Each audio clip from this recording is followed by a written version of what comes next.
Praise the lord. దేవుని నామానికి మహిమ కలుగును గాక. మన ప్రభువును రక్షకుడైన యేసుక్రీస్తు నామమున మీకు వందనాలు తెలియజేస్తున్నాం. ప్రభు కృప వలన మీరందరూ బాగున్నారని విశ్వసిస్తున్నాం. షకీనా సందేశం అని మా ఆధ్యాత్మిక కార్యక్రమాన్ని అనుదినము వీక్షిస్తూ వాక్యం ద్వారా బలపడుచున్నారని మేము నమ్ముతున్నాం. మీ కొరకు ప్రార్థిస్తున్నాం.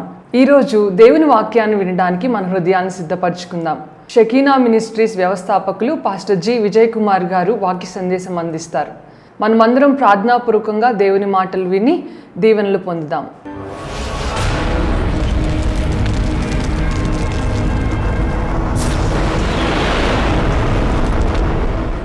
ఇశ్రాయేలు యొక్క ఆదరణ కొరకు కనిపెట్టేవాడు.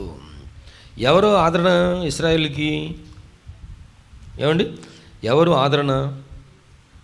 ఇశ్రాయేలుకి ఆదరణ ఎవరు?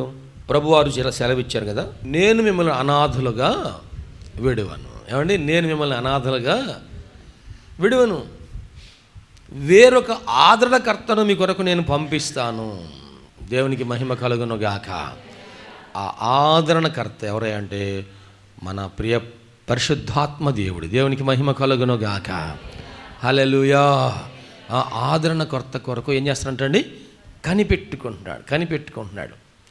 మనము సంఘములో ఇదిగో సిమియోను దగ్గర నుంచి కొన్ని విషయాలు నేర్చుకోవాలండి. ఇశ్రాయేలు యొక్క ఆదరణ కొరకు కనిపెట్టుకునేవాడు. ఇశ్రాయేలులో ఆదరణ ఎవరంటే మెస్సియా వారి ఆదరణకర్త, పరిశుద్ధాత్మ దేవుడు వారి ఆదరణకర్త. దేవునికి మహిమ కలుగును గాక. యేసుక్రీస్తు వారి కోసం కనిపెట్టుకున్న వారు ఇశ్రాయేలులో చాలామంది ఉన్నారు కదండి. అంట ఆ ఆదరణకర్త కోసము కనిపెడుతున్నాడంట, ఎదురు చూస్తున్నాడంట.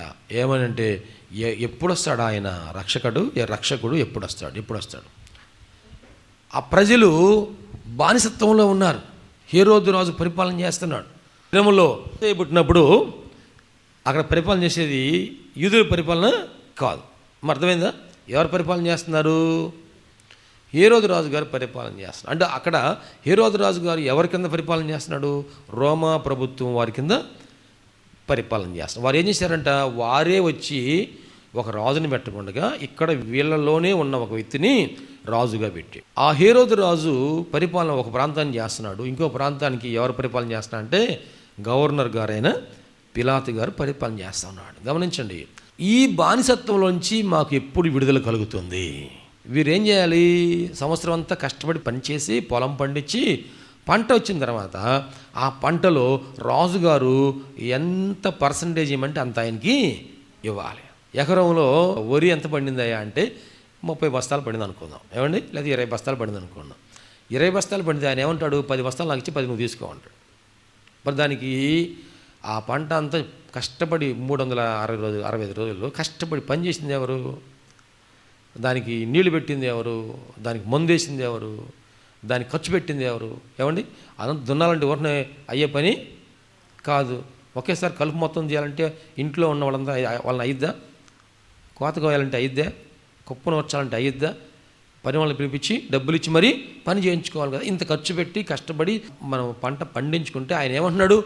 నువ్వు నాకు సగం ఇచ్చి సగం నువ్వు తీసుకో అంటున్నాడు. సగం ఇవ్వాలా అంటే తీసుకెళ్ళి జైల్లో పడేస్తాడు, చెరసాలలో పడేస్తాడు. ఈ బాధ మనకి ఎప్పుడు పోయిద్ది? మీరు ఇంట్లో ఉంటున్నారు, ఇంటి పన్ను కట్టండి అంటాడు. మా ఇల్లే కదా అంటే మీ ఇల్లే, కానీ నాకు పన్ను కడితే ఇంట్లో ఉంటావు, లేకపోతే జైల్లో ఉంటావు. ఎక్కడ ఉంటావు?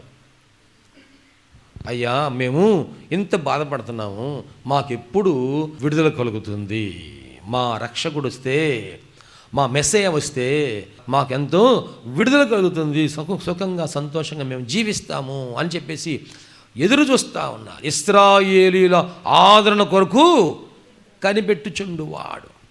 మెస్సియా కోసం కనిపెడుతున్నారు. అలాగని పరిశుద్ధాత్మ కోసం వారు అందరూ కూడా కనిపెట్టుకోవాలి. దేవునికి మహిమ కలుగును గాక. హల్లెలూయా. ఆ పరిశుద్ధాత్మ కోసం కనిపెట్టుకున్న వారు మనకంటే ముందున్నారు కదా, మనకు మాదిరి చూపించిన వారు. యేసు ప్రభు వారు వారితో అంటున్నారు, అపోస్తల కార్యముల గ్రంథంలో 1వ అధ్యాయంలో 3వ వచనం చూడండి. ఆయన శ్రమపడిన తరువాత 40 దినముల వరకు వారికి అగపడుచు దేవుని రాజ్య విషయములను గూర్చి బోధించుచు అనేక ప్రమాణములను చూపి వారికి తన్ను తాను సజీవునిగా కనుపరుచుకొనెను. ఆయన వారిని కలుసుకొని ఇలాగ ఆజ్ఞాపించెను, మీరు యెరూషలేము నుండి వెళ్ళక నా వలన వినిన తండ్రి యొక్క వాగ్దానము కొరకు పెట్టుడి. తండ్రి వలన మీరు వినిన ఆ వాగ్దానం కొరకు, తండ్రి యొక్క వాగ్దానం కొరకు కనిపెట్టండి. దేవుడు సెలవిచ్చారు, ప్రభువారు సెలవిచ్చారు.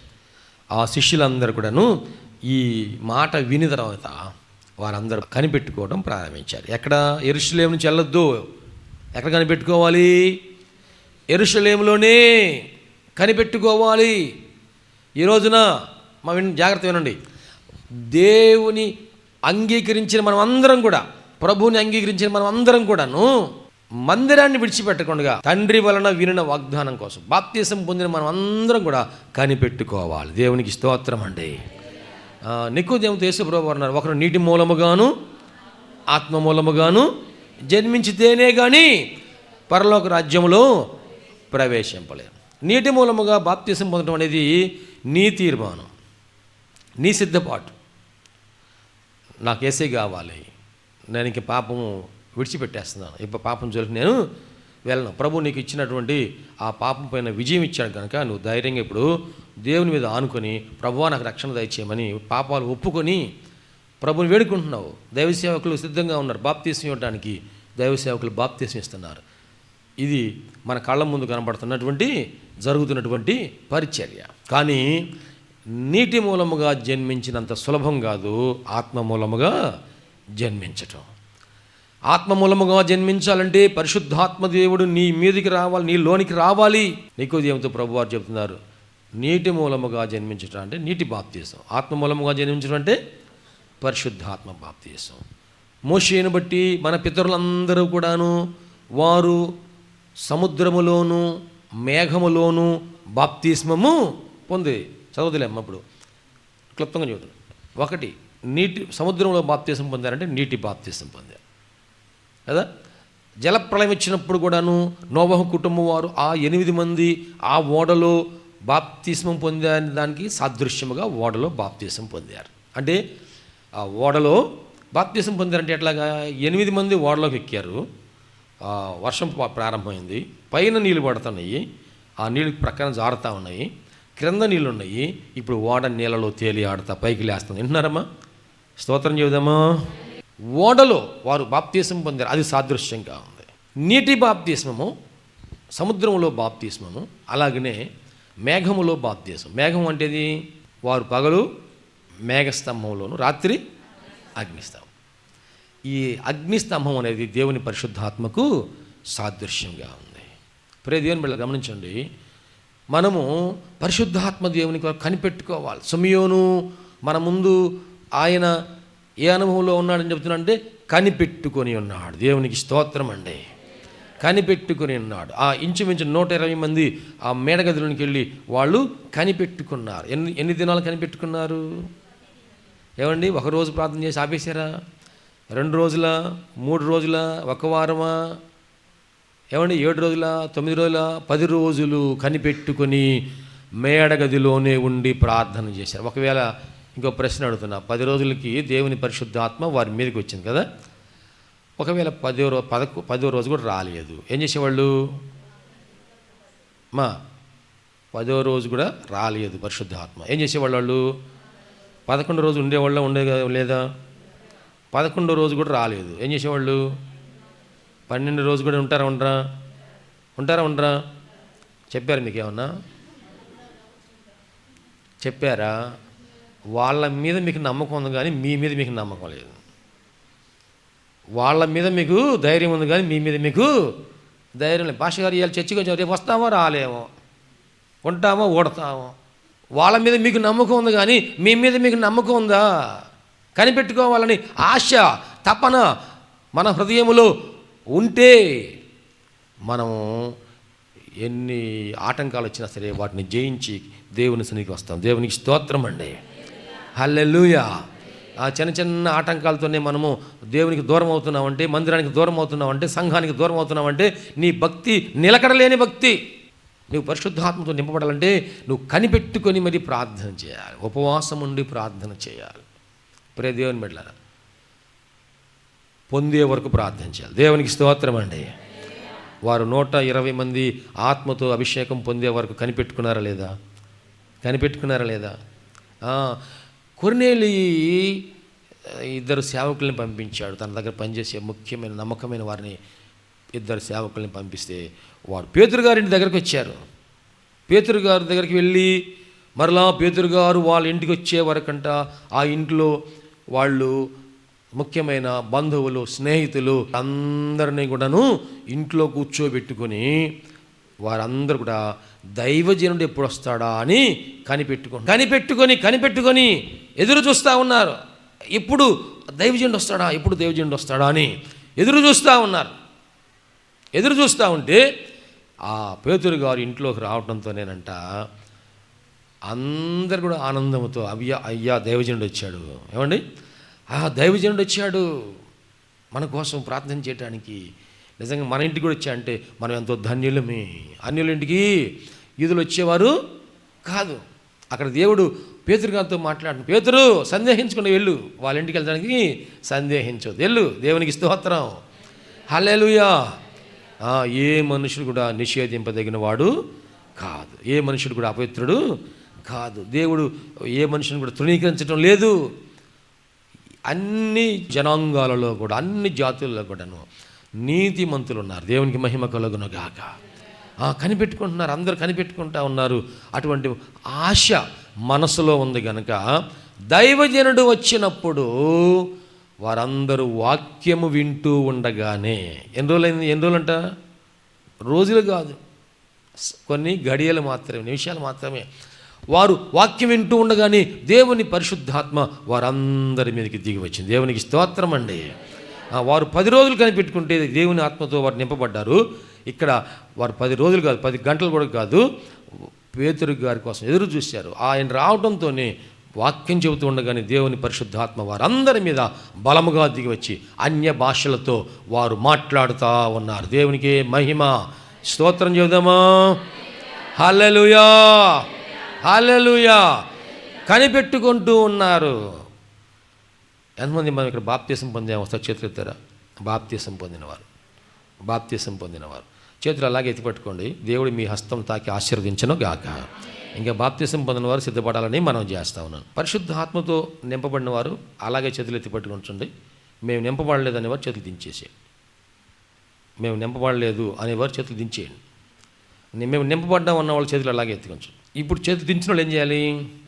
అసలు బాప్తీసం పొందిన వాళ్ళు, చేతులు దించిన వాళ్ళు దేనికోసం కనిపెట్టుకోవాలి? Okay, thank you. దేవుడు మీ హస్తాన్ని బలపరచునో గాక. ఆమేన్. దించండి, చేతులు దించండి. పరిశుద్ధాత్మ కొరకు కనిపెట్టుకోవాలి.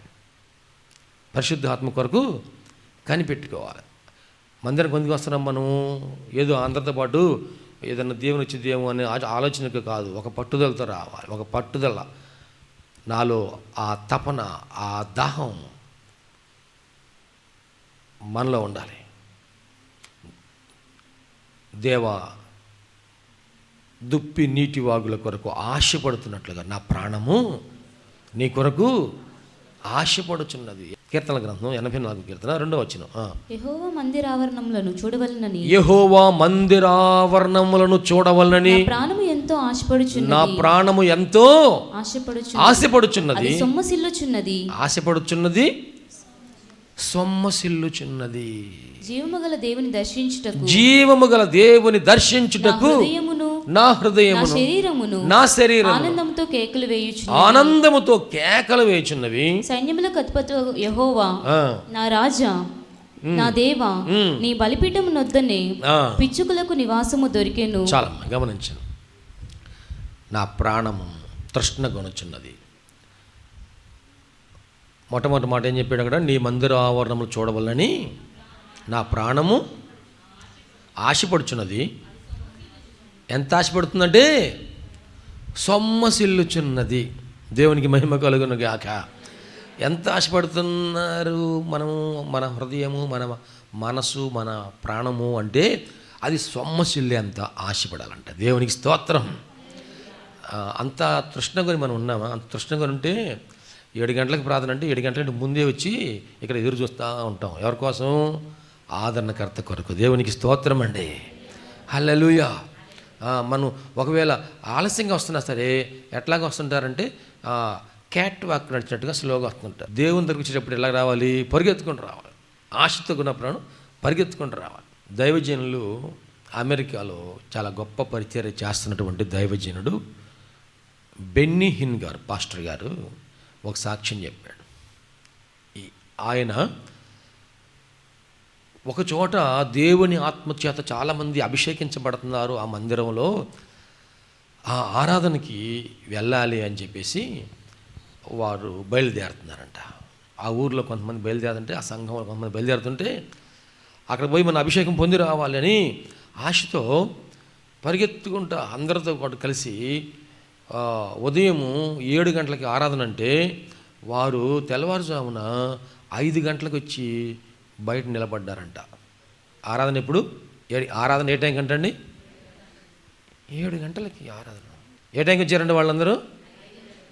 5 గంటలకు వచ్చి కూర్చుని. 5 గంటలకు వస్తే బాగా మంచు పడుతుందంట.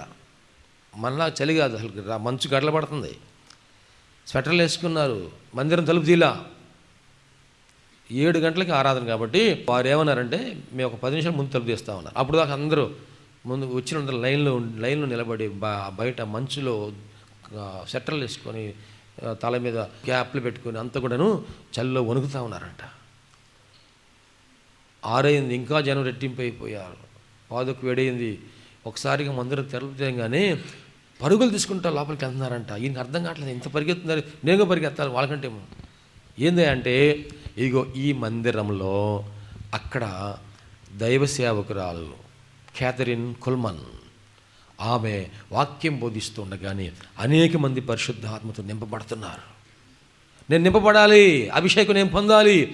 ఆ తల్లి ఎవరి మీద చేయబెట్టి ప్రార్థన చేస్తున్నారు వారందరూ కూడా ఆత్మశక్తితో నింపబడి ఆ శక్తికి తాళలేక పడిపోతున్నారు. బెన్నీహిన్ గారు అది చూశాడు. నేను కూడా ప్రభు అభిషేకంతో నింపబడాలి.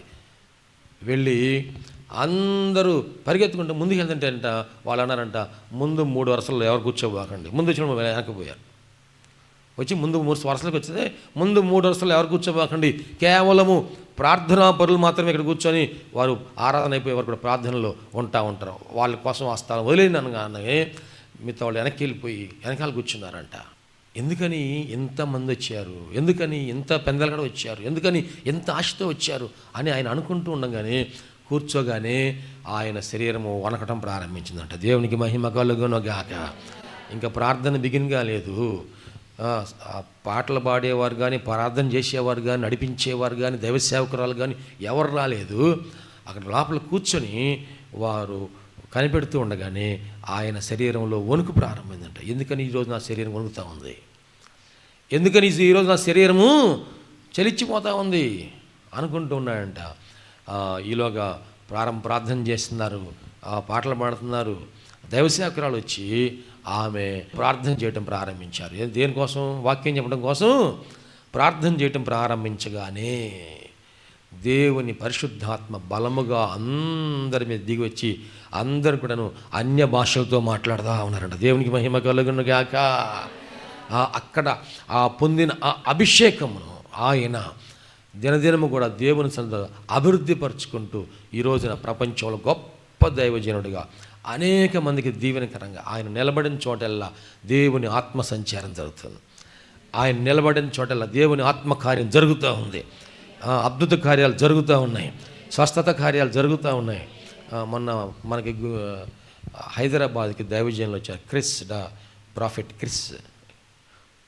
ఆయన వచ్చినప్పుడు అక్కడ మన ఆంధ్రాలో ఎవరైతే బలమైన దైవజనులు ఉన్నారో అందరూ కూడా స్టేజ్ మీదకి అక్కడ చాలామంది వచ్చారు.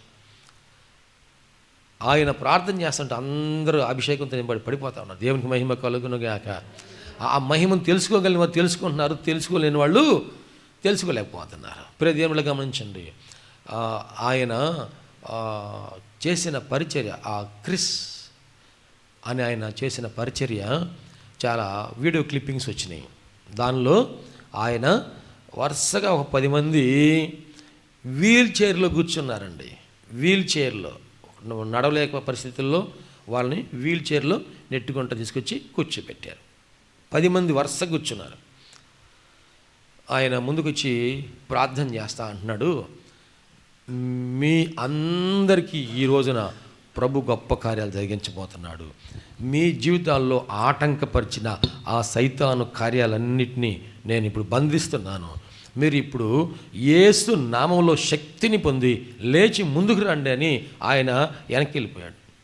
ఆయన చెబుతూనే వెనక్కి వెళ్ళిపోయాడు. ఎప్పుడైతే ఆయన ఆ వెనక్కడే వేసి వెనక్కి వెళ్ళి యేసు నామంలో రండి, బయటికి ముందు యేసు నామంలో లేచి ముందుకు రండి అనగానే 10 మంది ఆ వీల్ చైర్స్లో ఉన్న వాళ్ళందరూ కూడా లేచి నడవటం కాదు, పరిగెత్తుకుంటూ వెళ్తున్నారు. దేవునికి స్తోత్రం. నేను వీల్ చైర్లో ఇంకెవరన్నా మిగిలిపోయారు అని చూస్తే ఒక్కడు కూడా మిగల. దేవునికి స్తోత్రం అండి. 10 మంది మొత్తం లేచి పరిగెత్తుకుంటూ వెళ్ళిపోయారు.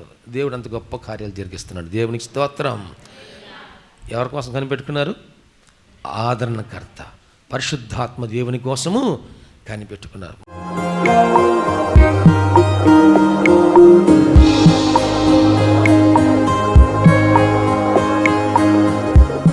ప్రభునందు ప్రియ దేవుని బిడ్డలారా, ఎంతవరకు దేవుని వాక్యం విన్నందులకు ప్రభునామన వందనాలు తెలియజేస్తున్నాం. మనం అందరం ప్రార్థనలో ఏకీపిద్దాం. తలలు వంచి కనులు మూసుకొని ప్రార్థనలో ఏకీపిద్దామండి. ప్రార్థించుకుందాం. మహోన్నతుడైన దేవ, పరిశుద్ధుడైన మా ప్రభువా, నీ పరిశుద్ధమైన పాదములకు వందనాలు. ఇదిగో నాయనా, ఈ వాక్యము ద్వారా మాతో మీరు మాట్లాడినందుకు వందనాలు ప్రభా. అవును, నువ్వు సజీవుడైన దేవుడువయ్యా, మాట్లాడే దేవుడవు ప్రభా. ఈ వాక్యం మా హృదయంలో పదిలిపరుచుకుంటూ సహాయం చేయండి. సంపూర్ణమైన మారు మనసు మాకు దయచేయండి. పాప క్షమాపణ అనుభవం మాకు దయచేయండి. రక్షణ ఆనందం మాకు దయచేయండి ప్రభువా. ఈ అనారోగ్యములు, బలహీనతలు, సమస్యలు, శోధనలు, సైతాను ఆటంకాలు అన్నీ కూడా యేసుక్రీస్తు నామములో తొలగించండి నాయన. పరిశుద్ధాత్మ దేవ, మీ కార్యం జరిగించండి అయ్యా. మీరు మాకు తోడుగా ఉండి దీవించండి. మమ్మల్ని, మా కుటుంబం జ్ఞాపకం చేసుకోండి. మా బిడ్డలు మీరు ఆశీర్వదించండి ప్రభా. మా కుటుంబంలో రక్షణ ఆనందం సంపూర్ణంగా దయచేయండి. ఎటువంటి అవసరాలని మీకు తెలిసినైనా ప్రతి అవసరతలో కూడా మాకు సహాయం దయచేయండి. అన్ని విషయాలు కూడా మీరు దీవించండి. ఈ టీవీ ప్రోగ్రాం చూసిన ప్రతి ఒక్కరిని పేరు వరుసన మీరు దీవించి రక్షించి మీరు అక్కడ కొరకు సిద్ధపరచండి. మంచి భవిష్యత్తును వారికి దయచేసి మీ కృపలో మీరు వర్ధలు చేయమని నీకే సమర్పణ చేసుకుంటూ యేసయ్య పరిశుద్ధ నామములో స్తుతించి ప్రార్థించి వేడుకుంటున్నాము తండ్రి. ఆమెన్. తండ్రి, కుమార, పరిశుద్ధాత్మ త్రియేక దేవుని దీవెన తోడుగా నడిపించను గాక. Amen, amen, amen. మీ అందరికీ ప్రభునామన వందనాలు. దేవుడు మిమ్మల్ని దీవించను గాక. ఆమెన్. ప్రభునందు ప్రియమైన సహోదరి సహోదరులందరికీ షకీనా ప్రార్థనా మందిరం తరపున హృదయపూర్వక వందనాలు తెలియజేస్తున్నాం. దేవుని కృప వలన 2012వ సంవత్సరంలో 350 గజముల స్థలంలో ఈ మందిరం నిర్మించుకోవడానికి ప్రభు కృపించారు. 2016వ సంవత్సరంలో నూతన స్థలం 180 గజముల స్థలం తీసుకోవడానికి ప్రభు సహాయం చేశారు. ఈ సమయంలో ఈ స్థలం అంతట్లో కూడాను మందిరం నిర్మించుకోవడానికి ప్రభు ఏర్పాటు చేసి ఉన్నారు కనుక ఈ మందిర నిర్మాణం, పాత మందిరం తీసివేసి నూతన మందిర నిర్మాణం కార్యక్రమం ప్రారంభించబడిందని దయచేసి ఈ మందిర నిర్మాణం కొరకు మీరు అందరూ ప్రార్థన చేయాలని, ప్రేరేపించబడిన వారందరూ కూడాను ఈ మందిర నిర్మాణంలో 106 అడుగుల పొడవు 45 అడుగుల వెడల్పు కలిగిన ఈ స్థలం అంతట్లో మందిర నిర్మాణం స్లాబ్ వేయటం జరుగుతుంది కనుక దయచేసి ప్రేరేపించబడిన వారందరూ కూడా మీ ఆర్థిక సహాయ సహకారాలు అందించి ప్రార్థించి మీరు దీవించబడాలని ప్రభునామన మనవి చేస్తున్నాం. ఈ స్క్రీన్ మీద చూపించబడుతున్న నంబర్కు మీరు ఫోన్పే కానీ, గూగుల్ పే కానీ, లేక మా అకౌంట్ నెంబర్కి మీరు కానుక పంపించి సహాయం చేయాల్సిందిగా కోరుతున్నాం. లేక మీరు ప్రత్యక్షంగా వచ్చి ఈ మందిర నిర్మాణ కార్యక్రమాన్ని చూసి మీరు కానుక అందించి దీవించబడాలని ప్రభునామన మనవి చేస్తాం. ప్రభు మనందరికీ తోడుగా ఉండి ఆశీర్వదించును గాక. ఆమె. షకీనా ప్రార్థనా మందిరము దేవుని యొక్క దర్శనములో దేవుని కృప వలన 2012వ సంవత్సరము మే నెల 1వ తారీఖున ప్రతిష్ఠ చేయటం జరిగింది. ఈ మందిరములో దేవుని ఆరాధించుటకు విచ్చేసిన వారు ఆత్మరక్షణ, శరీర స్వస్థత, వారి జీవితంలో ఆశీర్వాదాలు పొందుకుంటూ ఉన్నారు. ఉపవాస ప్రార్థనలో అభిషేకించబడి దేవుని ఆత్మతో ఆరాధించుచున్నారు. అనేక మంది పరిశుద్ధాత్మతో నింపబడుచున్నారు. దురాత్మ బంధకములతో బంధించబడిన వారు సాతాను బంధకాల నుంచి విడిపించబడి ఆశీర్వాదం పొందుతూ ఉన్నారు. రక్షణ లేని వారు బాప్తిసం పొంది రక్షణ ఆనందాన్ని అనుభవిస్తూ ఉన్నారు. ఈ మందిరంలో చేయబడుచున్నటువంటి ఉపవాస ప్రార్థనలు, అభిషేక ఆరాధనలో అనేక మంది దీవించబడుతూ ఉన్నారు. ప్రియ స్నేహితులారా, మీరును సమస్యల్లో సతమతమవుతున్నారా? వ్యాధి బాధలతో పీడించబడుతున్నారా? నెమ్మది లేక బాధపడుతున్నారా? రండి, షకీనా ప్రార్థనా మందిరంలో ఆరాధనలో ఏకీభవించండి. ప్రభు మీకు సహాయం చేయగలరు. ప్రతి నెల 2వ శనివారము షకీనా ప్రార్థనా మందిరంలో సంపూర్ణ రాత్రి ఉపవాస ప్రార్థన ఏర్పాటు చేయబడింది. ఈ ఉపవాస ప్రార్థనలో అనేక మంది ఆత్మతో అభిషేకించబడుతున్నారు. అనేక మంది ఆత్మ వరములతో నింపబడుతున్నారు. దురాత్మ బంధకముల్లో ఉన్నవారు విడిపించబడుతున్నారు. దేవుని యొక్క ఆశీర్వాదాలు పొందుకుంటున్నారు. అనారోగ్యంతో ఉన్నవారు స్వస్థపరచబడుతూ ఉన్నారు. ఈ సందేశం మీకు ఆశీర్వాదకరంగా ఉందని నమ్ముచున్నాం. ఈ సందేశం ద్వారా మీరు పొందిన మేలులు మరియు మీ ప్రార్థన అవసరతలు మాతో తప్పక పంచుకొనగలరు. మా అడ్రస్ షకీనా ప్రార్థనా మందిరం, శారదా కాలనీ 32వ లైన్, రెడ్డిపాలెం రోడ్, గుంటూరు. మా ఫోన్ నంబర్స్ 9963242497, మరి యొక్క నెంబర్ 8885539777. Praise the lord.